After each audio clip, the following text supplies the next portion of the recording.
exonerating himself and telling the country na ang nagputos niyan, si Romualdez at saka si BBM.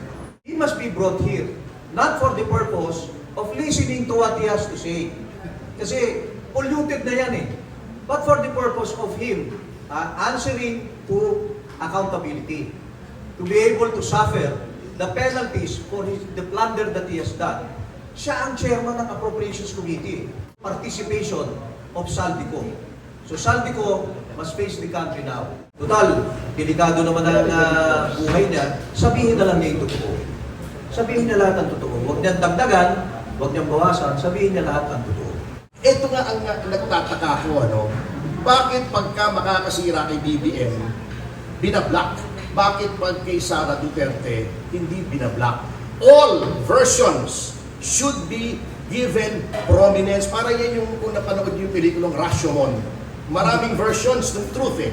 Then titignan mo, ano bang kapani-paniwala dito?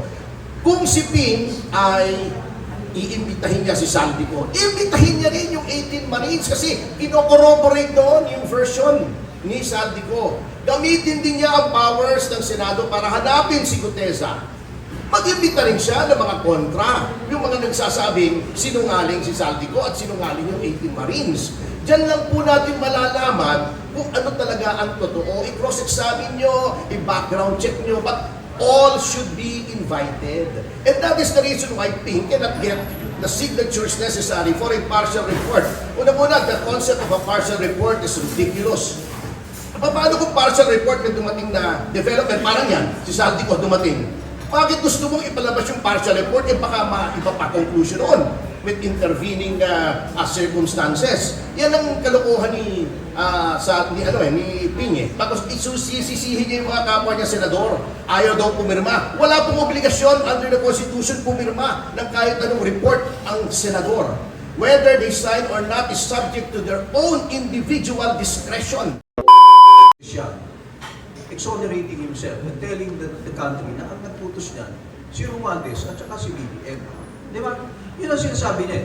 So, kung halimbawa, sasabihin ng House na tatawagin siya, under what committee? Kaya, under what committee? Siguro. But, it could also give Saldico a platform to be able to propagate his own version of his story.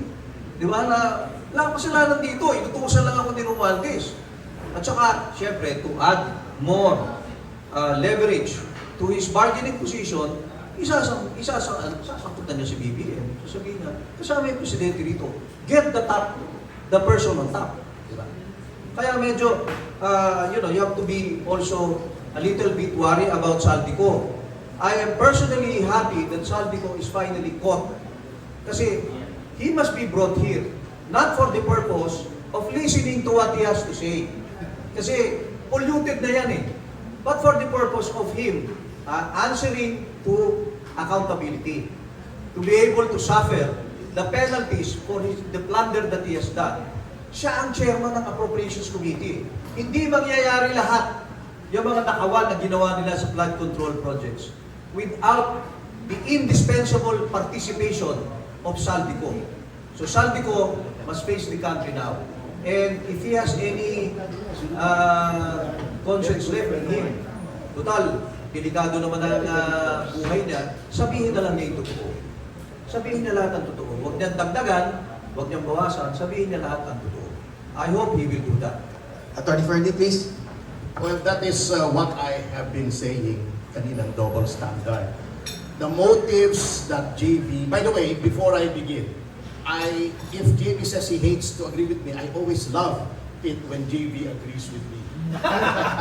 And I always love it when I agree with JV because we agree on so very few things. Anyway, yan ang sinasabi ko kung double standard with all due respect to JV. Yung motivation na sinasabi niya kay Saldico to save his own skin ay pwede rin sabihin kay Madriaga. That's number one, di ba? He's trying to save his own skin. Number two, why would we block the testimony of Saldico when sabi ni JV, this will give him a platform to propagate his own version. Hindi ba ang katotohanan, marami-raming versions at titingnan mo kung anong version ang totoo? Why are we listening to the version of Madriaga and not Saldico? Ito pong si Saldico, hindi naman hearing ito sa impeachment. He will be called as a resource person to the House or the Senate, and there he will be subjected to probing questions from all the learned senators there and all the learned members of the House doon sa own version ng Blue Ribbon ng House of Representatives.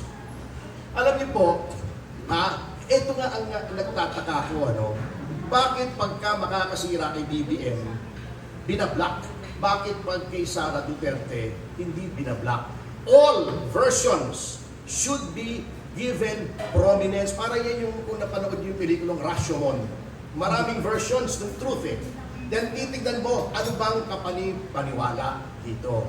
Kung si Ping ay iimbitahin niya si Saldico, iimbitahin niya rin yung 18 Marines kasi kinocorroborate doon yung version ni Saldico. Gamitin din niya ang powers ng Senado para hanapin si Gutesa. Mag-imbita rin siya ng mga kontra. Yung mga nagsasabing sinungaling si Saldico at sinungaling yung 18 Marines. Diyan lang po natin malalaman kung ano talaga ang totoo. I-cross-examine nyo, i-background check nyo, but all should be invited. And that is the reason why Ping cannot get the signatures necessary for a partial report. Una-una, the concept of a partial report is ridiculous. Paano kung partial report na dumating na development, parang yan, si Saldico dumating. Bakit gusto mong ipalabas yung partial report? Baka iba pa conclusion noon with intervening circumstances. Yan ang kalokohan ni Ping. Tapos isusisihin niya yung mga kapwa niya senador. Ayaw daw pumirma. Wala pong obligasyon under the Constitution pumirma ng kahit anong report ang senador. Whether they sign or not is subject to their own individual discretion. Parang yung family report ni Dick Gordon, walang gustong pumirma, dalawa lang yata sila. That is the essence of a collegial body. Hindi porket ikaw ang chairman, that gives you the right to impose upon your fellow senators. Na pirmahan niyo ito, kundi you are not doing your duty. Kalokohan yung sinasabi ni Senator Ping ngayon. So, ang akin din dito, invite Saldico to the House in the same manner that you have invited Madriaga, you have invited so many witnesses there. Invite Saldico to the House, invite the 18 Marines, invite yung mga congressmen na tinatanggi nila. Sina Stella Kimbo na hindi sila tumanggap, si Martin, imbitahin nyo. Lahat imbitahin nyo. And i-televise nyo. Let the people decide who is telling the truth and who is not telling the truth. Let the people decide because the people are smarter than this elite think they are. Matalino po ang taong bayan.